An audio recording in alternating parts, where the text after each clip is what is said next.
In dem Projekt ist es wichtig, dass wir verschiedene Disziplinen haben, weil mit den verschiedenen Disziplinen auch verschiedene Skills zusammenkommen. Auf der einen Seite eben dieses Wissen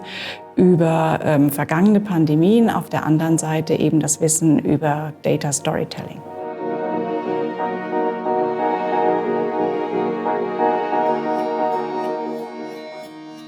Vergangene Pandemien sind ein bisschen weit vergessen worden, weil vor Covid-19 ist sehr lange nichts mehr passiert in der Schweiz mit Pandemien. Dementsprechend sind die Behörden, aber auch die generelle Öffentlichkeit hat vergessen, wie mit Pandemien umzugehen.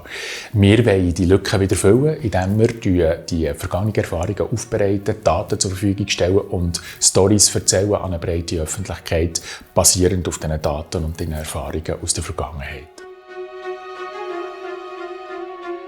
Das Ziel von dem Projekt ist, dass wir am Ende wir nennen es Data Hub haben, das heißt eine Webseite, auf der wir sowohl die Daten publizieren können, die Rohdaten für die sich wirklich für diese Daten auch interessieren, und auf der anderen Seite, dass wir als Zielgruppe die Öffentlichkeit ansprechen und ihnen eben dort Data Stories präsentieren, woraus sie dann einen Nutzen ziehen können, also Lehren ziehen können oder Vergleiche anstellen können und so auch etwas über die eigene Geschichte hier lernen, also über die Geschichte der Region Zürich zum Beispiel lernen.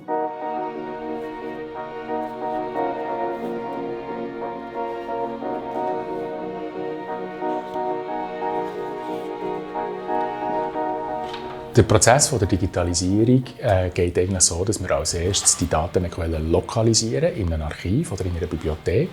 Dann müssen wir sie scannen, digitalisieren, wenn es das noch nicht gibt, und nachher umwandeln in einen Datensatz via Software oder eigene Prozesse. Und nachher kommt eigentlich unser Partnerteam, die Spezialistinnen für die Data Stories ins Spiel, die dann basierend auf diesen Daten Geschichten erzählen, journalistische Geschichten, um die vergangenen Erfahrungen wieder präsenter zu machen. Das Wichtigste bei Data Storytelling, denke ich, dass wir eine gewisse Anschaulichkeit haben, dass wir Datenvisualisierungen haben, die diese Daten wiedergeben in einer einfachen, verständlichen Art und Weise und so eben Entwicklungen vergangener Pandemien greifbar machen. Der Vorteil von digitalen Datenvisualisierungen ist, dass wir in die Datenvisualisierung hinein Erklärungen einbauen können, zum Beispiel durch kleinen Text oder durch verschiedene Farbkodierungen, die man, wenn man mit der Maus drüber geht, sich verändern, und dass wir so eben auch die Möglichkeit haben, einen Datensatz in verschiedenen Datenvisualisierungen auszuspielen. Digitalisierung von Büchern